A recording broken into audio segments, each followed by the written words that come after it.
तर यो विषय ज्यादै गम्भीर विषय हो र यसको महत्त्व ज्यादै ठुलो र दूरगामी छ। नेपालको लोकतान्त्रिक आन्दोलन, नेपालको सामाजिक परिवर्तनको आन्दोलन, रूपान्तरणको आन्दोलन, राष्ट्रियता सम्बन्धी आन्दोलन, सुशासन र विकास सम्बन्धी अभियान र सर्वोपरि रूपमा समृद्ध नेपाल, सुखी नेपालीको हाम्रो राष्ट्रिय आकांक्षा, त्यसलाई सफल बनाउने सन्दर्भमा गम्भीर धक्का लागेको छ यतिका। अर्थात् संक्षिप्तमा भन्दा देश तीव्र गतिले अगाडि बढिरहेको थियो, त्यसमा व्यवधानहरू गम्भीर रूपमा प्रकट हुँदै आएका थिए र पहिले प्रतिगमनमा गएको छ, राजनीतिक रूपमा प्रतिगमनमा गएको छ, असंवैधानिक बाटोमा गएको छ, शक्ति सन्तुलन र नियन्त्रणको स्थिति गम्भीर रूपमा खलबलिएको छ र लोकतान्त्रिक प्रणाली, बहुदलीय प्रणाली, व्यवस्था, यी सबै कुरालाई गम्भीर चुनौतीको स्थितिमा पुर्याएको छ। प्यारको सिलसिला जनता विरुद्धको एउटा कुप्रचारको अभियान त्यो सङ्गठित ढङ्गले सञ्चालन गरिएको थियो। सङ्गठित ढङ्गले राष्ट्रियताको विरुद्धमा, वित्तीय अर्थमा भन्नुहुन्छ भने हाम्रो राष्ट्रियताको विरुद्ध, हाम्रो लोकतान्त्रिक आन्दोलनको विरुद्ध, हाम्रा सामाजिक न्याय र समानताका सङ्घर्षहरूको विरुद्ध, हाम्रा सम्पूर्ण प्रयासहरूका विरुद्ध र ती प्रयासहरूलाई सही विचारका साथ सङ्गठित गर्ने र अनुशासित एवं गतिशील ढङ्गले अगाडि बढाउने, त्यो नेतृत्वलाई कसरी कमजोर पार्न सकिन्छ, कसरी त्यसलाई बदनाम गराउन सकिन्छ, त्यसको प्रभाव कसरी कमजोर पार्न सकिन्छ, यस दिशामा सङ्गठित प्रयासहरू भइरहेका थिए र व्यापक भ्रम पार्ने कोसिस गर्यो। पार्टी बाहिरबाट मात्र त्यस कोसिसका लागि हाम्रो पार्टीभित्रैका उच्च ओहदामा रहेका समेत तर भित्रभित्र विभिन्न कारणले प्रतिक्रियावादीहरूका अगाडि झुकिसकेका, प्रतिक्रियावादीहरूले झुकाइसकेका र प्रतिक्रियावादीहरूका सेवामा लगाइसकेका व्यक्तिहरू, त्यस्ता व्यक्तिहरू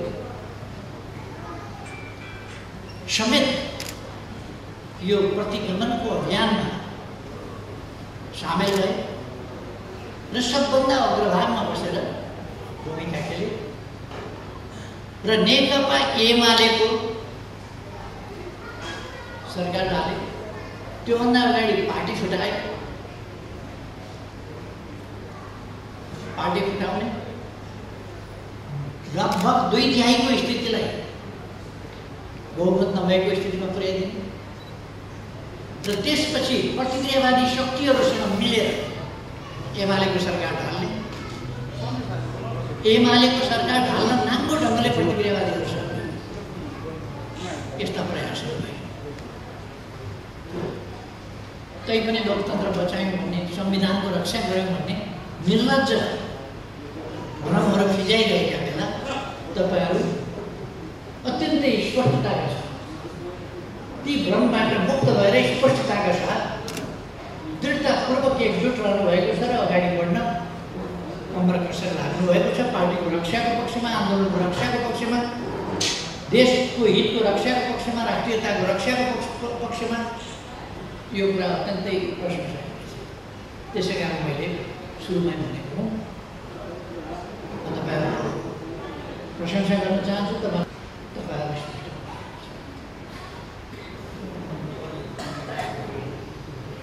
हामीले एकीकरण गर्यौँ।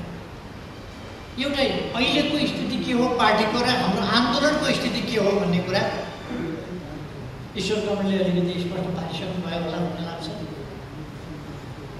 हामीले पार्टीलाई एकीकरण गर्यौँ। अन्तिममा नेकपा एमाले र माओवादी केन्द्र मिलायो। एकीकरण भयो, एकीकरण गरियो, तर केही मान्छे पूर्व माओवादी केन्द्रका अदालतले पार्टी फुटायो भन्ने कुरा साँचो होइन।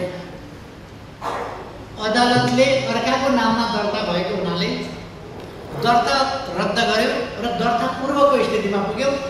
अब अर्को नाममा दर्ता गर्न आऊ भनेर स्वाभाविक हो। फुटाएर चाहिँ अर्को नाममा दर्ता गर। मैले प्रचण्डलाई फोन गरेँ, सोधेँ, अनेक पटक सोधेँ, तर प्रचण्डले त्यसलाई मजाकको विषय बनाएर उठाए, तयार भयो। र पूर्व एमालेका माधव नेपाल लगायतका केही मान्छेहरूले पार्टी छोडे। प्रचण्ड लगायतका पूर्व माओवादी केन्द्रका केही मान्छेहरूले पार्टी छोड्यो।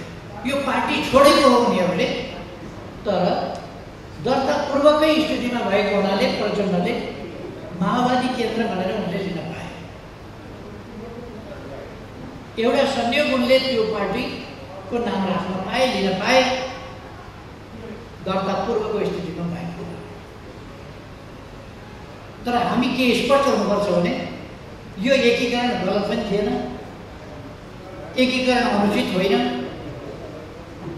एकीकरण असफल पनि भयो हो। केही मान्छेहरूले पार्टी छोड्यो, प्रचण्ड एन्ड कम्पनीले पार्टी छोड्यो।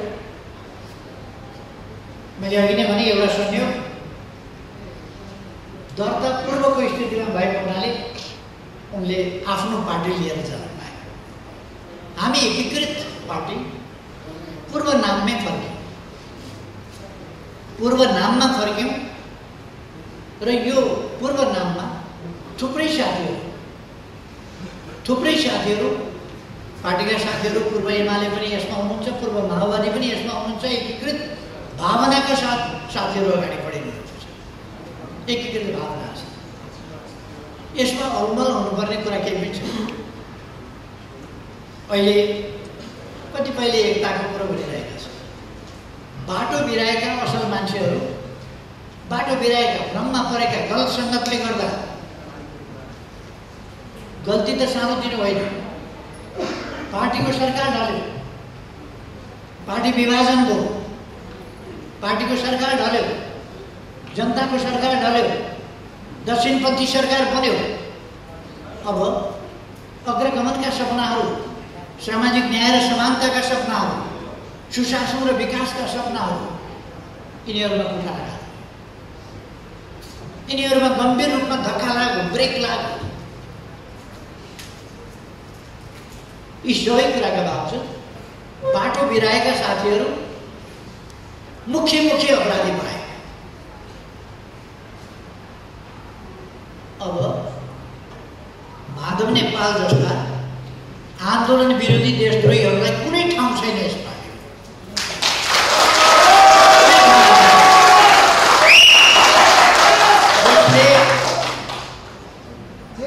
वामपन्थी सरकार ढाल्ने, दक्षिणपन्थी सरकार बनाउने, दक्षिणपन्थीको समर्थनमा फ्लोर क्रस गरेर भोट हाल्ने, विश्वासको मत आफ्नो पार्टीको अध्यक्षले, आफ्नो पार्टीको प्रधानमन्त्रीले विश्वासको मत माग्दा 27 जना बाहिर लिएर गए त्यो सरकार ढाल्ने, अनि एउटा दक्षिणपन्थी सरकार गठन गरेर त्यो सरकारलाई समर्थन दिन फ्लोर क्रस गरेर, इज्जत छोडेर, पछाडिको बेन्चमा बसेर, पछाडिको ढोकाबाट मुसुक्क छिरेर बेइमानीपूर्ण ढङ्गले समर्थन दिने। आफ्नो पार्टीको सरकार ढाल्न बाहिर जाने 27 जना, अर्काको पार्टीलाई समर्थन दिन, अर्काको सरकारलाई समर्थन दिन, दक्षिणपन्थी सरकारलाई मेरो विश्वास छ भनेर विश्वास जाहेर गर्न, व्हिप उल्लङ्घन गरेर, फ्लोर क्रस गरेर फेरि भोट दिन चाहे। योभन्दा निर्लज्ज काम योभन्दा प्रतिक्रियावादीहरूको दलालीको काम के हुन सक्छ? यस्ता प्रतिक्रियावादीहरूका मध्य यस्ताका लागि ठाउँ छैन। अरू साथीहरू गल्ती महसुस गरेर फर्किनुहुन्छ भने हामी मौका दिन्छौँ। आउनुहोस्, यो पार्टी हामी सबैले बनाएका हौँ। मैले रिपिटेडली भनेको छु, पटक पटक, हामी सबैले बनाएका हौँ। गल्ती भइहाल्यो भने पनि त्यसलाई सच्याएर काम गरौँ। स्थितिमा आन्दोलनलाई पहिलेभन्दा अझ सशक्त ढङ्गले बढाउन कमरेडहरू उच्च मनोबलका साथ लागिरहनु भएको छ र हामी अझ उच्च मनोबलका साथ अगाडि बढाउन सक्छौँ। हामीले पहिले 2/3 ल्यायो भने 2/3 कहाँ आएको थियो? 138 चाहिन्थ्यो बहुमत ल्याउन, हामीले 121 ल्याएको होइन। 80 प्रत्यक्षमा 80 सिट, 165 मा 80 सिट र 110 मा 41 सिट समानुपातिक गरेर 121 सिट हामीले ल्याएका थियौँ। बहुमतका लागि 138 चाहिन्थ्यो। हामीसँग बहुमत आएको थिएन। अबको निर्वाचनमा हामी बहुमत ल्याएर देखाउँछौँ। बहुमत ल्याएर किन देखाउँछौँ भने अब पार्टीमा खुट्टा तान्ने तत्त्वहरू छैन। अगाडि बढ्न खोज्यो खुट्टा तान्ने, अगाडि बढ्न खोज्यो खुट्टा तान्ने, उम्मेदवार उठाउन खोज्यो जुन चाहिँ नजित्ने खालको छ त्यसैले अगाडि सार्नुपर्छ। जो पार्टीप्रति निष्ठावान छैन उसैले अगाडि सार्नुपर्छ। यो अहिले चाहिँ फ्लोर क्रस गरेर शेरबहादुर देउवाका पछि पछि कुदेका र भोट हाल्न शेरबहादुरमाथि विश्वास छ भनेर कुदेकाहरू छ नि, त्यस्तै छ।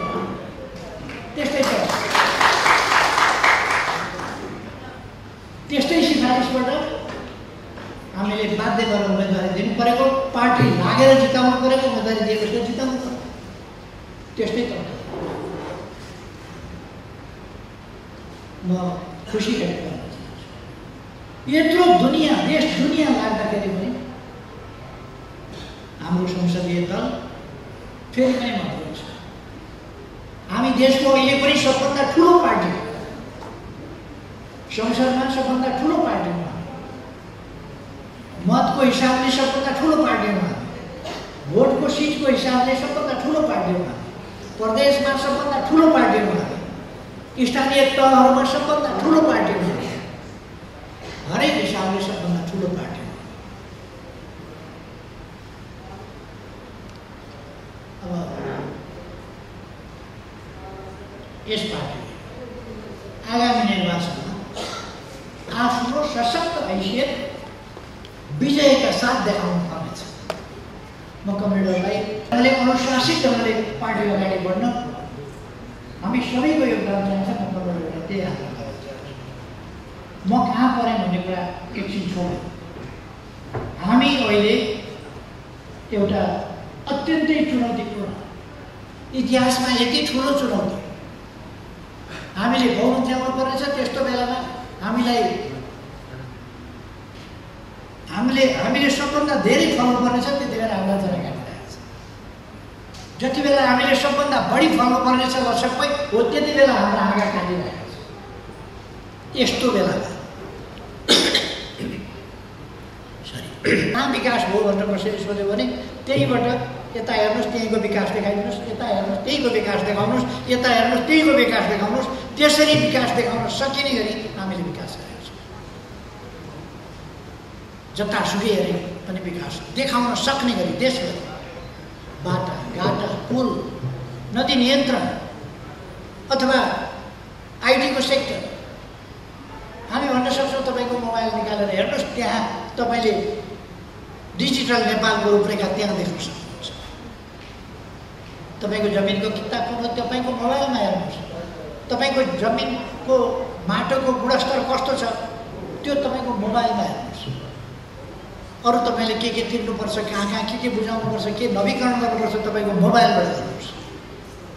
त्यो आधुनिक जमानामा हामीले डिजिटल नेपालमा नेपाललाई उठाउँदै लागेका छौँ। यस्ता थुप्रै कुरा आलोचना के भनेर केपी ओलीले बोल्न जान्दैन, उखान टुक्का हाल्छ।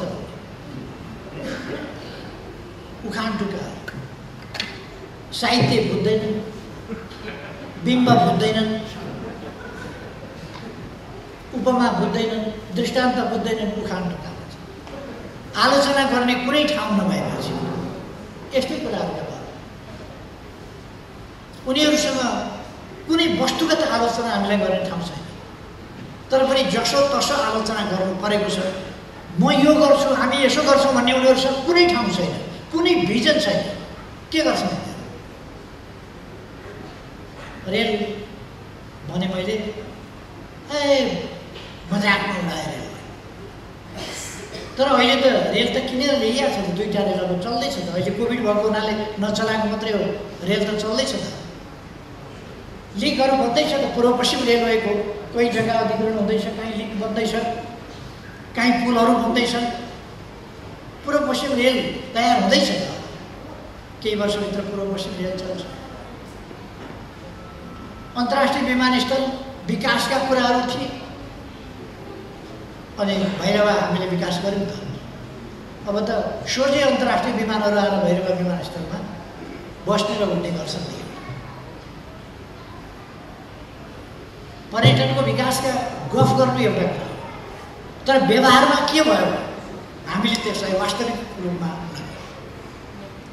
विश्वभरिका हिन्दूहरू विश्वभरिका हिन्दू अर्को वर्षबाट राम जन्मभूमिमा लाइन लागेर आउनेछन्। त्यहाँ 10औं लाखको मेला लाग्छ। हामीले 100 बिघा अहिले 100 बिघा जमिन छुट्याएका छौँ। 100 बिघा जमिन भनेको 1300 रोपनी। त्यतिमा चाहिँ मान्छे आट्लान् कि भन्ने एउटा मोटामोटी अनुमान होइन भने छेउमा जङ्गल छ, त्यतिपट्टि जङ्गलसँग आसपासमा हुने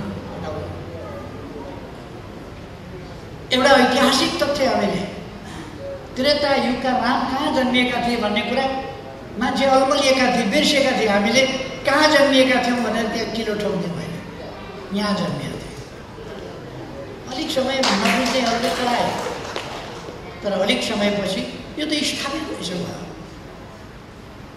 राम नेपालमा जन्मिएका थिए। इतिहासले कसैले कुनै तथ्यले काटोस्, शास्त्रले काटोस् त यो तथ्यलाई, त्यो सक्छ।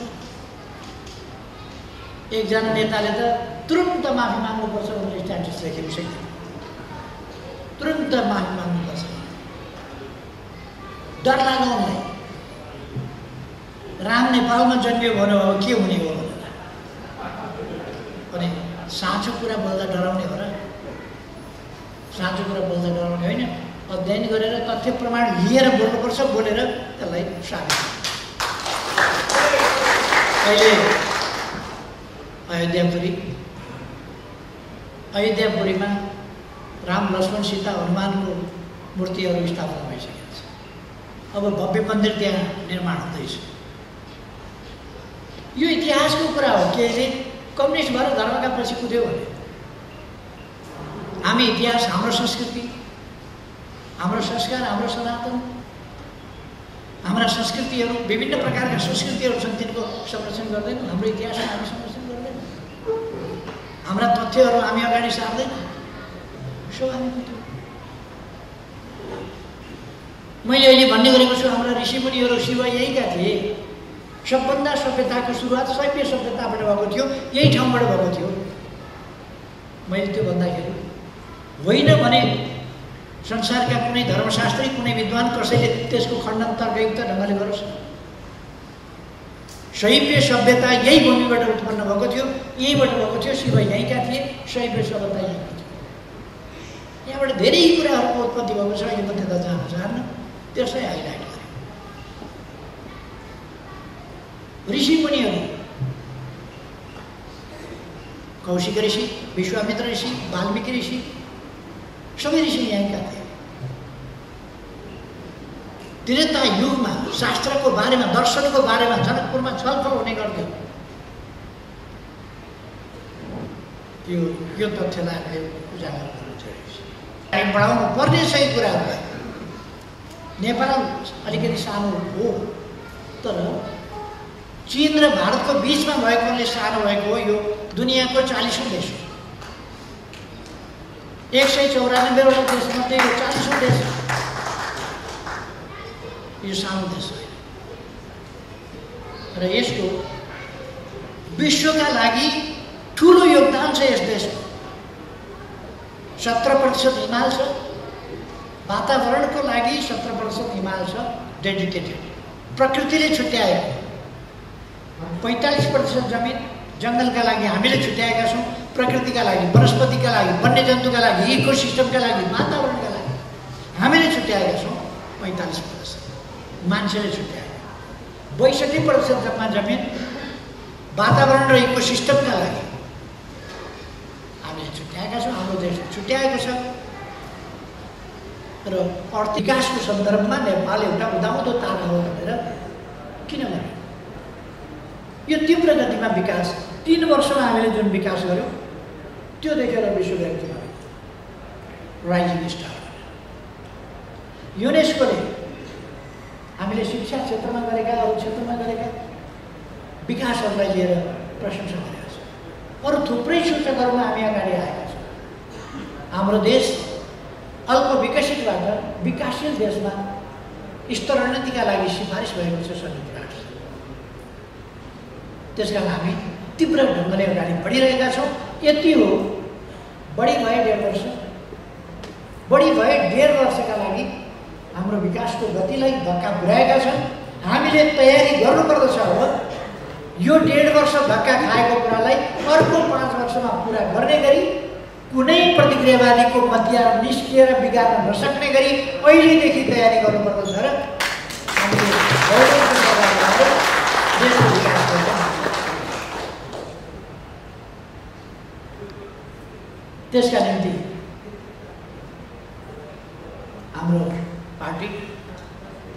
हाम्रो पार्टीले गर्ने होइन। सरकार कसले बनाउँछ? हाम्रो पार्टीले। स्थानीय निकाय जित्छ कसले? हाम्रो पार्टीले जित्ने हो। त्यसकारण हाम्रो पार्टी विचारमा केन्द्रित हुनुपर्दछ, स्वार्थमा केन्द्रित होइन। लामो समयदेखि पार्टीलाई विचारमा केन्द्रित होइन, स्वार्थमा केन्द्रित। अहिले तपाईँहरू हेर्नु, हामीले टिकट दिएर, हाम्रो चिन्हमा लडेर, हाम्रा मतदाताहरू हामीलाई विश्वास गर्ने, सूर्य चिन्हलाई विश्वास गर्ने, नेकपा एमालेलाई विश्वास गर्ने जनताको मत लिएर त्यस्ता मान्छेहरू अहिले करोडमा सांसद पद बेचेर यस बिचमा विचारको राजनीति होइन, स्वार्थको राजनीति, किनबेचको राजनीति अहिले देख्नुभयो। शेरबहादुरका पछि 22 जना माधव नेपाल गर्वले भन्छन्। मेरो साथमा कमसेकम 22 जना त उभिए, 22 जना बिग्रिएछ। 22 जना बिग्रिए, पदका पछि मन्त्री हुन पुग्या अरे। मन्त्री त बिस्तारै बिस्तारै हुन्छ नि मान्छे, होला नि। मन्त्री हुनेका लागि संयोगले म प्रधानमन्त्री, तर म राजनीतिमा लाग्दा, राजनीतिक यात्रामा अगाडि बढ्दा मैले कहिल्यै पनि कुन पोस्टमा पुग्छु भनेर सोचेको भए पुग्ने पनि थिएन। यदि म धेरै बुद्धिमान मान्छे भए जेल बस्न डराउँथेँ। यो जेल बस्दा बस्दै मरियो भने के गर्ने, योभन्दा राम्रो त कागजसाज गरेर बाहिर जानु ठिक छ भनेपछि म ती सडकतिर सडेर खाइसकेँ। तर म धेरै बुद्धिमान नभएको र निष्ठावान भएको, म निष्ठामा अडिएर अगाडि बढ्दा जेलमा म झुक्किनँ, दृढताका साथ अगाडि बढेँ। धेरै वर्ष जेल बस्दाखेरि पनि जेलबाट छुटिन्छ भन्ने लाग्नै छोड्यो। जेलबाट छुटिन्छै जस्तो लाग्दैन। मुद्दा छैन, तै पनि थुन्या छ अनि कसरी छुट्ने, के हुँदाखेरि छुट्ने, त्यसो भएर छुट्टिन्छ कि छुट्दैन? छुट्ने सम्भावना कम छ, स्वास्थ्य कमजोर, मर्ने सम्भावना बढी छ, तर झुकिए। संयोग हुँदै आउँदा बाँच्यो, संयोग छुट्यो, संयोग सांसद भयो, संयोग लड्दै जाँदा पछि प्रधानमन्त्री भयो। यो संयोग यसकै लागि मरिमेटेको भए, यसकै लागि कोसिस गरेको भए म प्रधानमन्त्री हुँदा पनि एउटा असफल प्रधानमन्त्री, म 2 पल्ट प्रधानमन्त्री भएँ, असफल प्रधानमन्त्री भएँ। ऐतिहासिक कामहरू गर्ने प्रधानमन्त्री भएँ।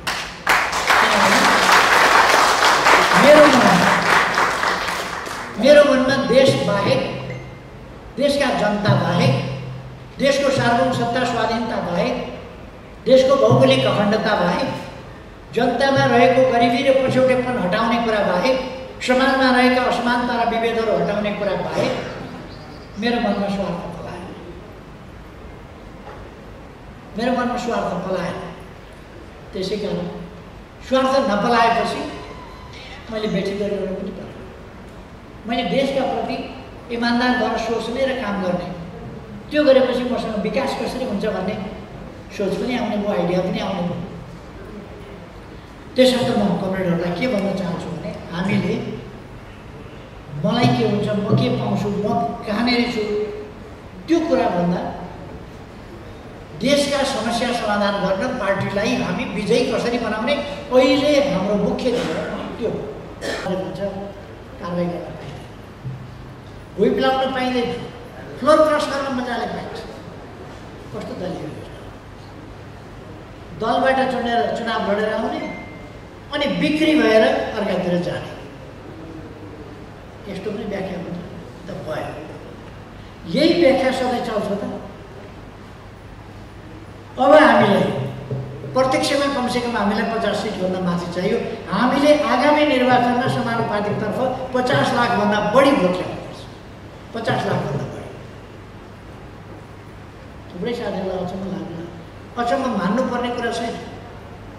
जनता हाम्रो साथमा छ, हामीले काम गरेका छौँ, हामीले इमान्दारिताका साथ काम गरेका छौँ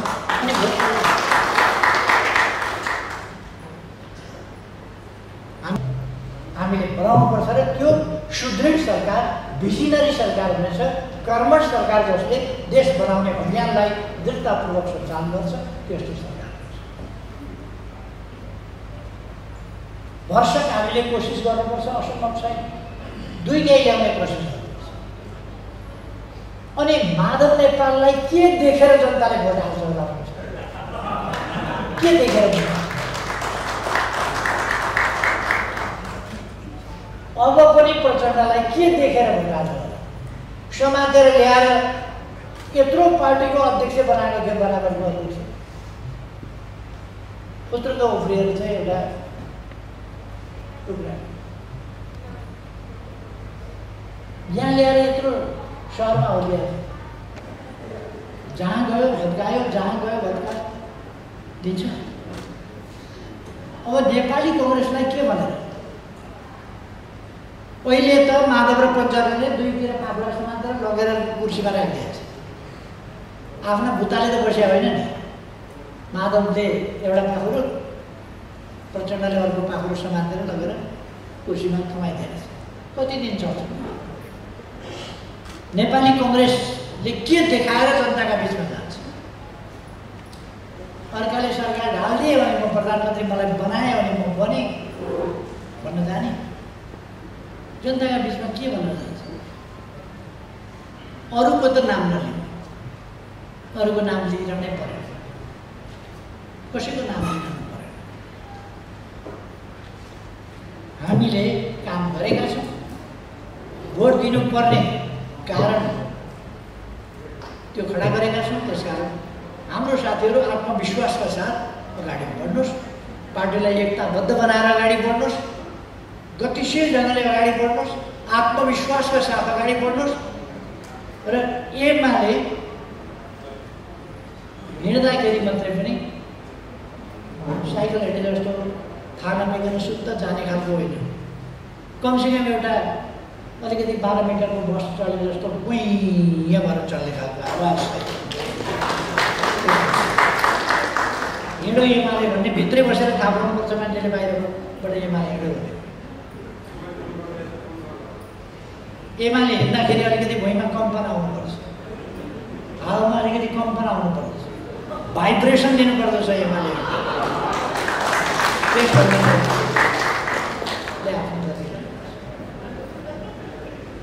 अरूले जत्रा जुलुस निकालौँ, त्यो जुलुसलाई एमाले टुक्रै जुलुस बनाइदिनुपर्छ, किनभने त्योभन्दा एमालेको 10 गुणा ठुलो जुलुस हुनुपर्छ।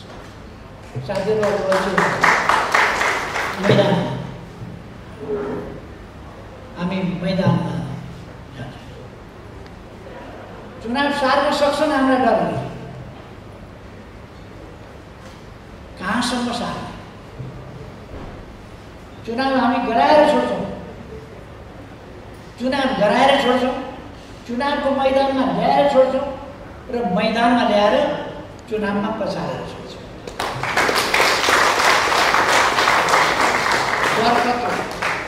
कति डराएका हो। केपी ओलीले गराएको चुनावमा हामी भाग लिँदैनौँ किनभने दुई गाई ल्याउँछ भाग लिएर के कत्रो डर। त्यसै कारण केपी ओलीलाई प्रधानमन्त्रीबाट हटाउनु पर्यो, एमालेको सरकार ढाल्नु पर्यो किनभने त्यसको नेतृत्वमा उनीहरू झल्झली सम्झिया छन् नि। काङ्ग्रेस र माओवादीको संयुक्त सरकार थियो, हामीले चुनाव तालमेल नै थियो। स्थानीय तहको निर्वाचन गर्दा तालमेलै भएका ठाउँमा हामीले सर्वाधिक भोट ल्याएको होइन, मत ल्याएको होइन, सिट ल्याएको होइन। अनि उहाँहरूकै नेतृत्वमा थियो त। पहिलो चरणको हुँदा प्रचण्ड प्रधानमन्त्री, दोस्रो तेस्रो चरणको हुँदा र संसदीय र प्रदेशको निर्वाचन हुँदा शेरबहादुर प्रधानमन्त्री। शेरबहादुर प्रधानमन्त्री भएका ठाउँमा हामीले 23 सिटमा सीमित गरिदिएको होइन काङ्ग्रेसलाई। 23 सिटमा 165 मध्ये 23 सिटमा सीमित गरिदिएको। अब अहिले धेरै नै मन फेरि तर्सिन्छ। नेपाली कांग्रेसकै नेतृत्वमा चुनाव होस्, केही छैन। उनीहरू जस्तो डराएर हामी चुनावमा भाग लिँदैनौँ भन्ने होइन। चुनावमा भाग लिन्छौँ, चुनावमा भाग लिन्छौँ र जित्छौँ। हाम्रो रणनीति त्यो हो। साथीहरू त्यस हिसाबले चाहिँ दृढतापूर्वक लाग्नु होला। माथि ठिक ढङ्गले सम्हालिहाल्छौँ। माथि सवाल हामीले केही नभएपछि पार्टी बनाउँदै बनाउँदै बनाउँदै यहाँसम्म ल्याइपरेका। आज नेपाल व्यापी मात्रै होइन हाम्रो पार्टी, मैले भन्ने गरेको छु नेपाली व्यापी यो पार्टी छ। जहाँ नेपाली पुगेको छ त्यहाँ एमाले पुगेको छ।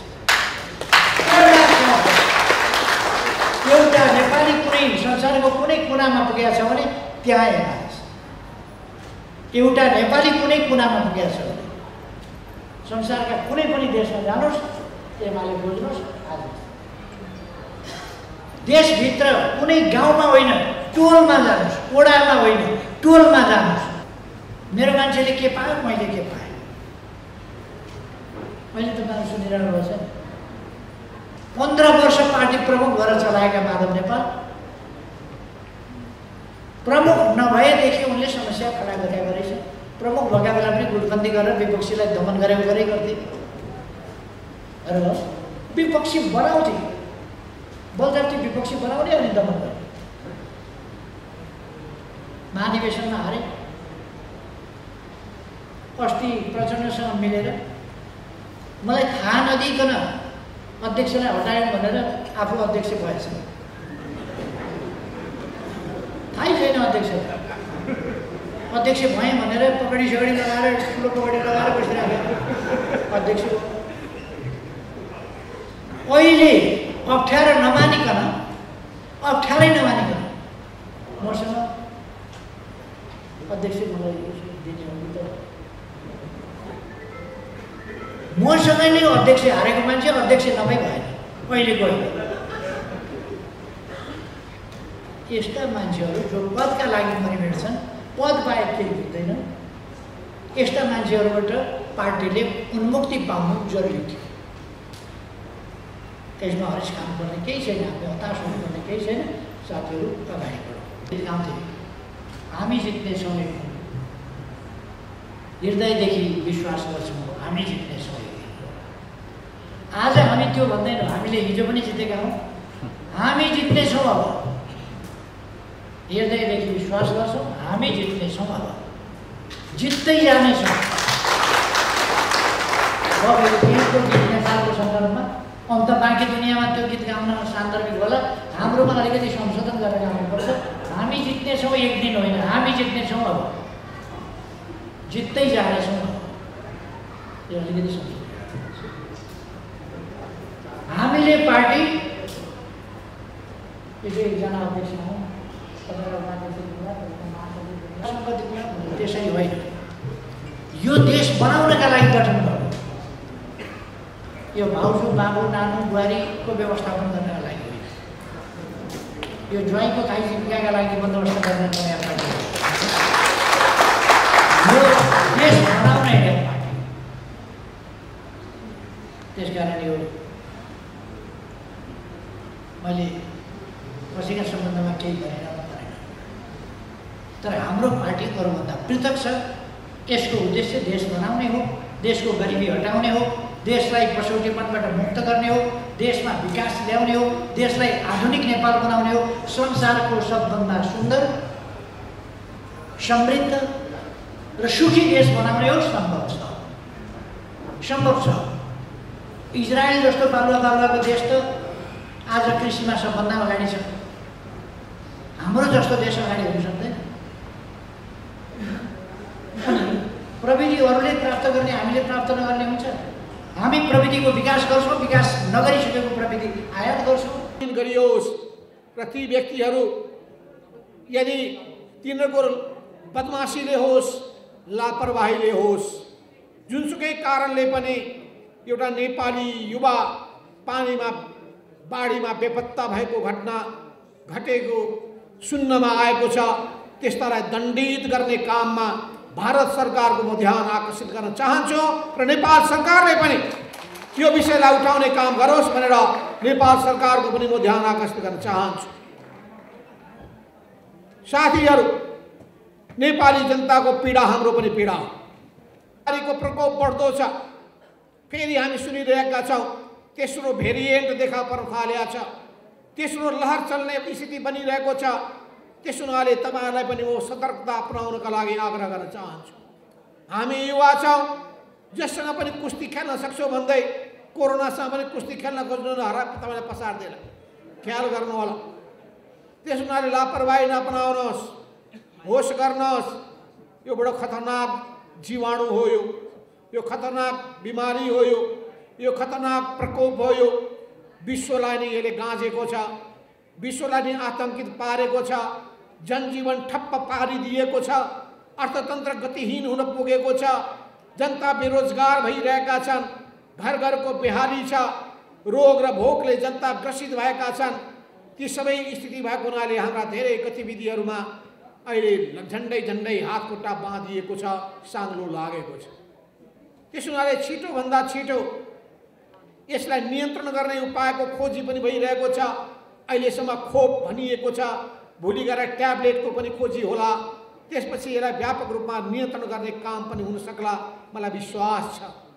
मानव जातिले कहिले पनि हार मानेको छैन, प्रकृतिसँग पनि पौठे जोरी खेल्दै आएको छ, कहिले निराश भएको छैन, कहिले मैदान छोडेर भागेको छैन, कहिले निराश र हताश भएर त्यो त्यतिकै लम्पसार परेको छैन।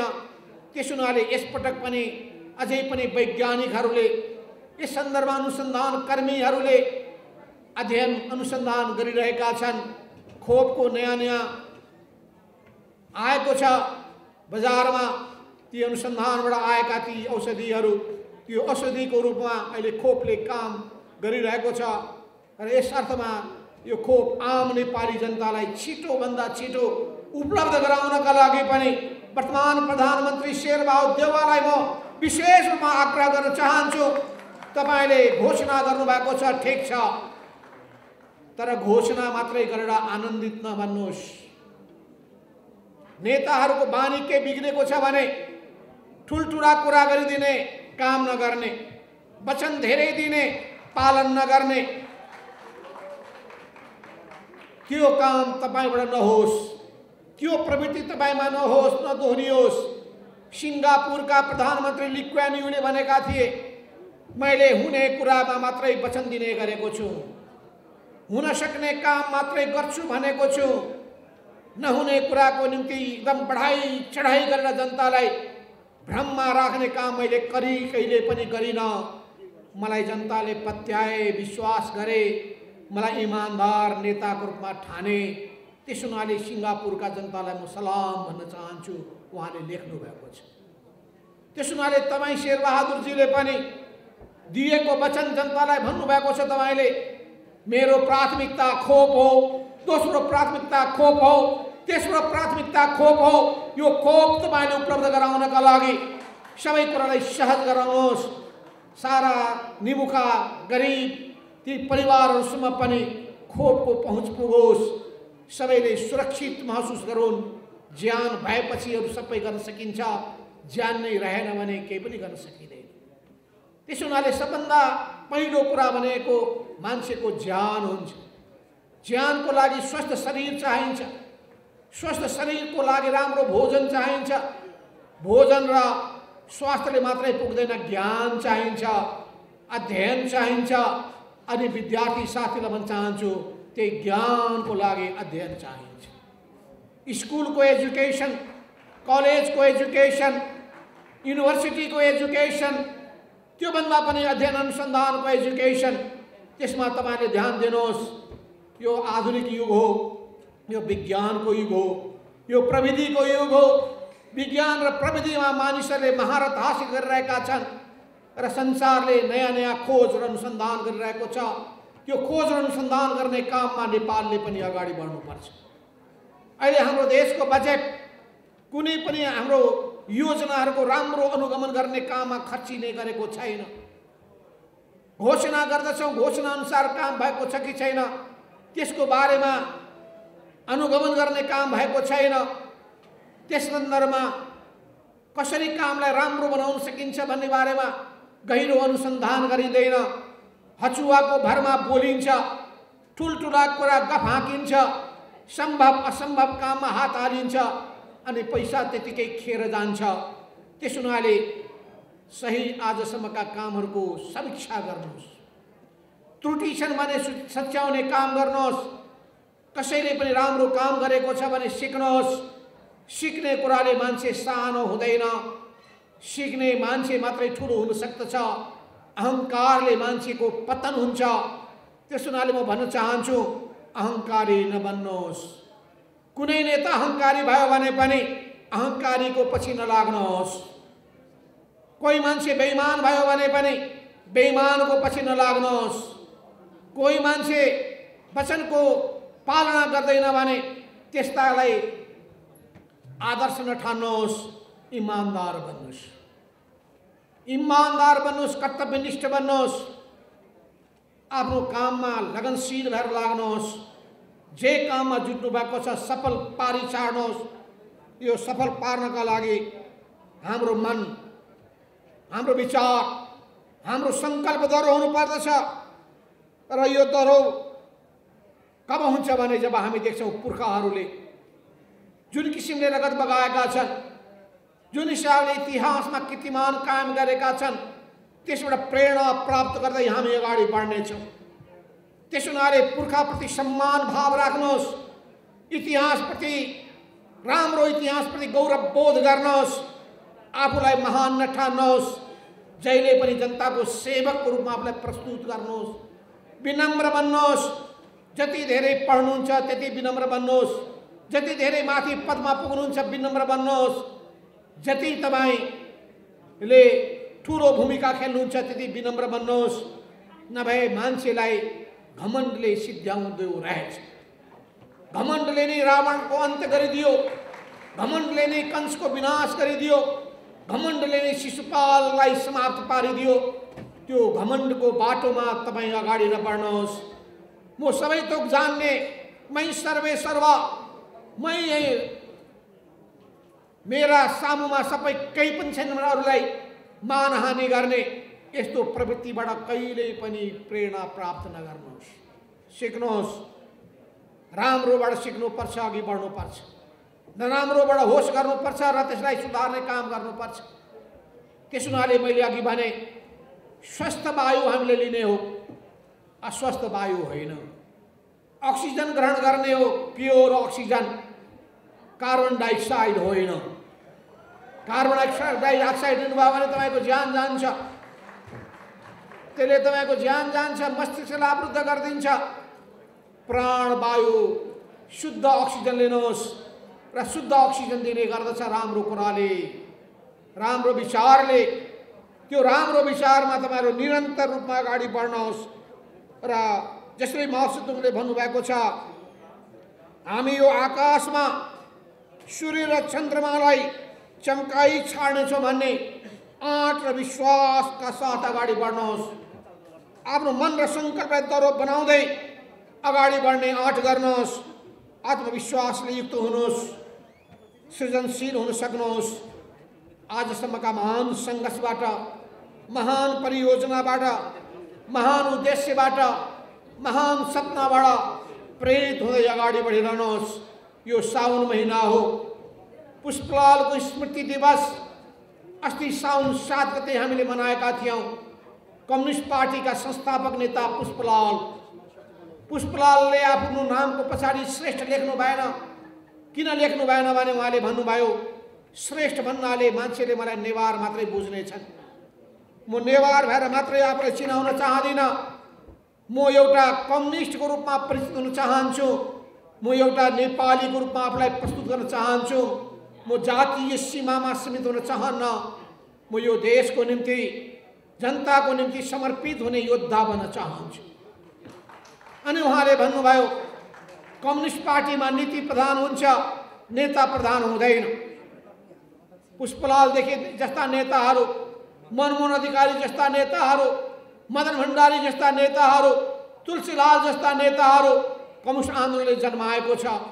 1 से 1 योद्धाहरू जसले आफ्नो जीवन बलिदान गर्नुभएको छ, ती नेताहरूलाई पनि यही आन्दोलनले जन्माएको छ। लोकतन्त्रको आन्दोलनमा, कम्युनिस्ट आन्दोलनमा, परिवर्तनको आन्दोलनमा, समाज रूपान्तरणको आन्दोलनमा धेरै धेरै योद्धाहरूले जीवन बलिदान गर्नुभएको छ। त्यसबाट प्रेरणा लिँदै अगाडि बढ्नुहोस्। त्यस हुनाले सत्य र आदर्शलाई बलियो गरी समात्नुहोस्। आफ्नो मिसन, उद्देश्य र सङ्कल्पमा दृढ हुनुहोस्। बलिदानबाट नडराउनुहोस्। पार्टी र आन्दोलनप्रति इमान्दार बन्नुहोस् र जनताप्रति प्रतिबद्ध हुनुहोस्। यी 5वटा कुराहरू नै हाम्रो मूल ध्येय हुनुपर्छ। यो नै हाम्रो पार्टीको शक्तिको स्रोत हुने गर्दछ। त्यस हुनाले सत्य र आदर्श, आफ्नो मिसन र सङ्कल्प, बलिदानबाट नडराउने हाम्रो आँट, पार्टी र आन्दोलनप्रति इमान्दार, जनताप्रति प्रतिबद्ध, यी कुरालाई तपाईँले ग्रहण गर्न सक्नुभयो भने त्यो अखिल फोर्स भन्नुहोस्। यो फोर्स भन्दाखेरि कतिपय मान्छेहरूलाई पर्दछ, कतै यो मुर्की हिर्काउने त होइन, बङ्गारा भत्काउने त होइन भन्ने डर पनि हुन्छ। त्यस हुनाले अवस्था फेरिएको छ भने यो फोर्सको नाम तपाईँले भोलिन्टियर भनिदिएर हुन्छ कि, स्वयंसेवक भनिदिएर हुन्छ कि, शब्द सुन्दाखेरि पनि ठिक हुन्छ कि? हुन त यो उहिले बनेको अखिल फोर्स। एउटा नेता एक्चुअली प्रमुख थिए, जीवन राई यसको दोस्रो प्रमुख हुनुभयो। तेस्रो अहिले नेता अहिले तपेन्द्र टपेन्द्रजी हुँदै हुनुहुन्छ। त्यसो हुनाले यसमा पनि गहन चिन्तन मनन पनि गर्नुहोस्। एउटाले फोर्स बनायो, हामी पनि के कम, एउटाले यसो हामीलाई आँखा तर्क्यो, हामी पनि के कम। तर्सेर भाग्ने त कुरा आउँदैन, मैदान छोडेर भाग्ने कुरा आउँदैन। हामी न्यु खोज्ने काम पनि गर्न हुँदैन, बिचक्याउने काम पनि गर्न हुँदैन। हामीले गलत कुराको सामना गर्ने आँट गर्नुपर्छ, तर सही तरिका अपनाएर अगाडि बढ्नुपर्छ। त्यस हुनाले हामी सही तरिकामा अघि बढ्ने खालका विचारले उत्प्रेरित, विचारबाट अघि बढ्ने योद्धाहरू, यस कुरामा तपाईँहरूको ध्यान जाओस्। हामी जबको मान्यताबाट अगाडि बढिरहेका छौँ, जनताको बहुदलीय जनवाद, यस अर्थमा लोकतन्त्रका मूल्य र मान्यतालाई आत्मसात गर्छौँ। हामी अरूको कुरा पनि सुन्छौँ, अरूको आलोचना पनि सुन्छौँ। सही छ भने ग्रहण गर्छौँ, गलत छ भने विनम्र भएर त्यसलाई जवाफ दिन्छौँ, खण्डन गर्छौँ। यस अर्थमा हामीले अगाडि बढ्ने कुरा के हो भने निरङ्कुश प्रवृत्ति र स्वेच्छाचारी प्रवृत्तिलाई हामीले नियन्त्रण गर्ने हो। यो सिङ्गो देश र पार्टीलाई विधि र पद्धतिको मर्यादाभित्र राख्ने हो। सबै नेतालाई मन परेर बेलगाम भएर अराजकताले नचलुन् भनेर होसियार गर्ने पनि हो। सामूहिकतामा विश्वास गर्ने हो, व्यक्तिवादलाई त्याग्ने हो, म नै सर्वे सर्वा भन्ने भावनालाई अस्वीकार गर्ने हो। संस्थागत परिपाटीलाई आत्मसात गर्दै यी सबै खालका अराजक प्रवृत्तिलाई समाप्त पार्ने र हाम्रो ध्यान राष्ट्र, जनता र कम्युनिस्ट पार्टी र कम्युनिस्ट पार्टीबाट अभिप्रेत भएको अन्य राष्ट्र हो। यो आखिर यो विद्यार्थीहरूको प्यारो सङ्गठन, देशभक्त प्रगतिशील जनवादी विद्यार्थीहरूको प्यारो सङ्गठन। यो सङ्गठनमा आबद्ध गर्नका लागि क्याम्पसमा, स्कुलमा, युनिभर्सिटीमा रचनात्मक कामहरू गर्नुहोस्। समाजमा पीडामा परेका जनताको सहयोगको निम्ति मैदानमा जानुहोस्। जसरी अखिलका साथीहरू मेलम्ची पुग्नु भएको थियो, सिन्धुपाल्चोक जानुभएको थियो, भुइँचालो आएको बेलामा, त्यो बेलामा भूकम्पको पीडित जनतालाई सहयोग पुर्याउने काममा जुट्नु भएको थियो। बाढीले होस्, प्राकृतिक प्रकोपले होस्, या जुनसुकै पीडाले होस्, या समाजमा हुने अन्याय अत्याचारले पिर्सिएका हुन्, या भेदभावको शिकार भएका हुन्, अपमान भोगिरहेका हुन्, तिनीहरूको पक्षमा तपाईँहरूले बोल्न सक्नुहोस्, आवाज उठाउनुहोस्, आँखा र कान बन्द नगर्नुहोस्। तपाईँको यो दायित्व हो, यो जिम्मेवारी हो। त्यस हुनाले हामी चाहन्छौँ तपाईँहरू सभ्य तरिकाले अगाडि बढ्नुहोस्, सुसंस्कृत रूपमा अगाडि बढ्नुहोस् र मर्यादित तरिका, मर्यादित संस्कारलाई ग्रहण गर्नुहोस्। अरूको अशिष्टतालाई, अरूको अराजकतालाई, अरूको छाडा प्रवृत्तिलाई ग्रहण गर्ने काम नगर्नुहोस्। यस अर्थमा हामी स्वच्छ, नियन्त्रित र स्वअनुशासित प्रवृत्तिको पक्षपोषक हौँ। हामी अपारदर्शी, विकृत र गलत प्रवृत्तिका विरोधी हौँ। हामी गति छाडापनमा विश्वास गर्दैनौँ। आदर्शमा समर्पित भएका, समाज परिवर्तनमा जुटेका, जनता र समाजप्रति समर्पित हुने भावना भएका, जनताको सेवा गर्ने पवित्र भावना भएका इमानदार मानिसहरू। त्यो इमानदारिता, त्यो निष्ठा, इमानदारिता, निष्ठा र समर्पण तपाईँको ध्येय हुनुपर्दछ। यस अर्थमा मैले यति नै भन्न चाहन्छु, जनता नै सच्चा हिरो हुन्। उनीहरू नै परिवर्तनका संवाहक हुन्। परिवर्तन गर्ने नेपाली जनताले हो। राजतन्त्रलाई ढालेका छन्। राजतन्त्र फेरि फर्केर आउने छैन पनि ल्याउने कसैले दुस्साहस गर्छ भने इतिहासको कुरा कर्कटमा फालिनेछ तिनीहरूलाई सधैँ सधैँको निम्ति। यो देशको हितमाथि कुठाराघात गर्ने र देशको अखण्डतामा आँच पुर्याउने कुनै पनि प्रवृत्ति छ भने त्यसलाई कुनै हकमा छुट दिन सकिँदैन। हामीले रगत पसिना बगाएर ल्याएको संविधान, यो संविधानको मर्यादाको रक्षा गर्छौँ हामी। यो संविधानलाई कसैले कुचिने काम गर्छ भने त्यो हामीलाई स्वीकार्य छैन। त्यस हुनाले अहिले भर्खरै सर्वोच्च अदालतले जुन हिसाबले फैसला गरेको छ, यो लामो समयदेखि गलत बाटोमा गइरहेको देशलाई, लोकतान्त्रिक आन्दोलनको प्रवाहलाई ठिक बाटोमा ल्याउने काम गरेको छ। यो संविधानको संरक्षण भएको छ, सही व्याख्या गरिएको छ, गलत कदमलाई सच्याउने काम भएको छ। त्यसप्रति सर्वोच्च अदालतप्रति हामी सम्मान जाहेर गर्न चाहन्छौँ र ती सबै सांसदहरू, प्रतिनिधि सभाका सदस्यहरू जसले संविधानको रक्षा गर्न, प्रतिनिधि सभाको रक्षा गर्न र आफैलाई बचाउन, जोगाउन प्रतिसभा विघटनबाट रोकेका छन्, भोट खसालेर यो सरकारलाई ल्याएका छन्। त्यसैले यो सरकारले राम्रो काम गर्नुपर्छ। अब यो प्रतिसभालाई फेरि विघटन गर्ने कसैले पनि दुस्साहस नगरोस्। फेरि फर्केर प्रधानमन्त्री बन्छु कि भने ठानेर जाल जेल षड्यन्त्र कसैले नगरोस्। जे गर्नु छ पारदर्शी तरिकाले हुनेछ। त्यसैले हाम्रो पार्टी नेपालको राष्ट्रियताको, नेपालको लोकतन्त्रको, नेपालको कम्युनिस्ट आन्दोलनको, सामाजिक परिवर्तनको अगुवा शक्ति हो। यो अगुवा शक्ति र मूल प्रवाह पनि भएको हुनाले त्यही दिशामा हामीले अगाडि बढ्नुपर्छ। अहिले म यति भन्न चाहन्छु कि भविष्य युवाहरूको हो र युवाहरूले सुन्दर भविष्य बनाउनका लागि आफू असल हुन सक्नुपर्छ। यसर्थ युवा विद्यार्थी साथीहरू, तपाईहरु बिहानका उदाउँदा सूर्य हुनुहुन्छ। त्यो बिहानको उदाउँदो सूर्य जस्तै जीवन शक्तिले ओतप्रोत हुनुहुन्छ, ऊर्जाले ओतप्रोत हुनुहुन्छ। तपाईमा त्यो शक्ति छ, ताकत छ, त्यसलाई सृजनशील रूपमा उपयोग गर्नुहोस्। समाजमा धेरै मान्छेले बाटो बिराएका छन्, कुलतको शिकार भएका छन्, बाबुआमालाई रुवाएका छन्,